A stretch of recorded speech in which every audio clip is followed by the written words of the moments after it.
Je rappelle où nous en sommes. Nous avons commencé à réaliser le Rubik's Cube. Nous allons commencer par la face blanche et dans la face blanche, nous avons réalisé la croix blanche et nous nous sommes assurés que les arêtes sont bien placées, c'est-à-dire que le deuxième côté qui n'est pas blanc, il est à côté du centre auquel il correspond.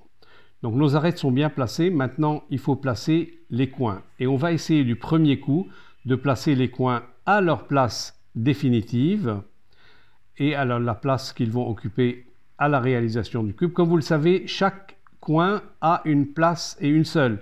Regardez celui-ci, comme chaque pièce a une place et une seule. Regardez ce coin par exemple, il est blanc, donc il doit être sur la face blanche, il est bleu et il est orange. Ici, on n'a pas de bleu ni de orange, il n'est pas à sa bonne place. Sa bonne place, c'est ici.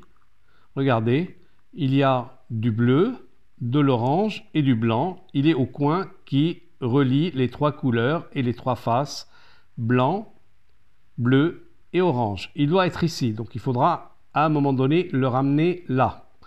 Je sais que j'ai tourné maintenant mes arêtes, mais je sais que si je les tourne, en fait, elles retrouveront leur place puisqu'elles ont été bien placées depuis le départ. Donc maintenant, je vais m'occuper des coins. Alors, je cherche un coin en bas, si c'est possible. Les coins, ils ne peuvent pas être au milieu, on est bien d'accord.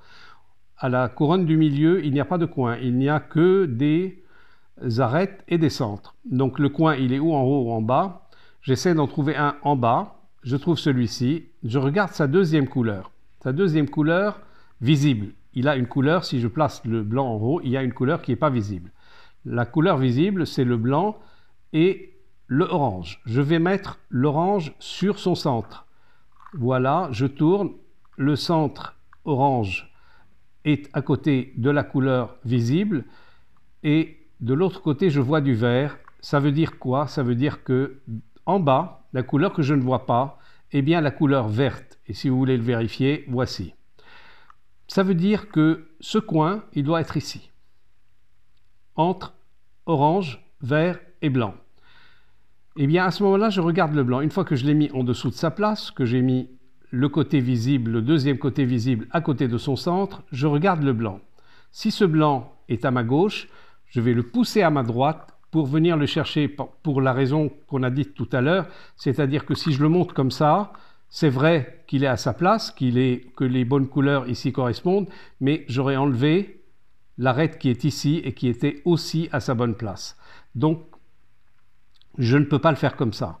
Je vais essayer de l'écarter de cette place pour que l'arête vienne le chercher. Comme ça, ils monteront ensemble. Je viens le chercher.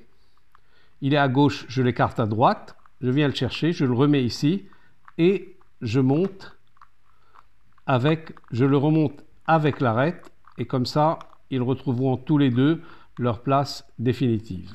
Voilà, je le remonte avec l'arête. J'ai fait mon premier coin. On va faire la même chose pour les autres. Je regarde celui-ci.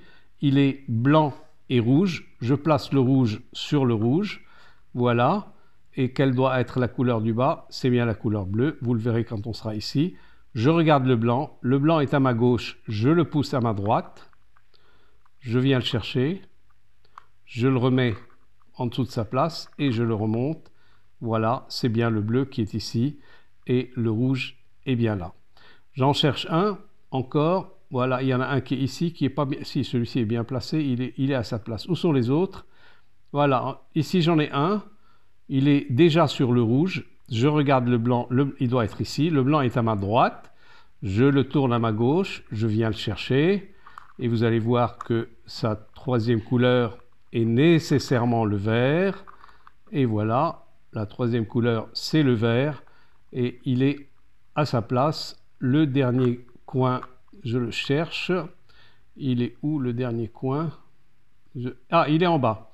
Il est en bas. On va essayer de l'écarter, de le retourner du bas. On va le mettre sous sa place. Voilà. Sa place est là.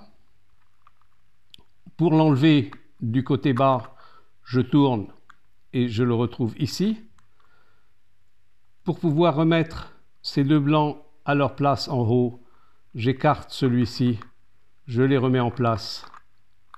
Je les remets à leur place et après, donc tout reprend sa place, chaque chose reprend sa place. Maintenant, je le vois, je vois le blanc. Je mets l'autre côté sur son centre, c'est le centre orange. Je regarde le blanc, il est à ma droite. S'il est à ma droite, je vais le tourner à gauche. Je l'écarte à gauche, je descends le chercher, je le ramène et je le remonte. Et vous allez voir que le côté non visible est bien le bleu. Voilà. Et maintenant, nous avons terminé la face blanche et nous avons également réalisé la première couronne. Maintenant, nous allons attaquer quelque chose de plus difficile. On va passer à la deuxième couronne. Et pour la deuxième couronne, il faut absolument que vous connaissiez le tango. Si vous ne l'avez pas encore vu, il faut aller le voir maintenant.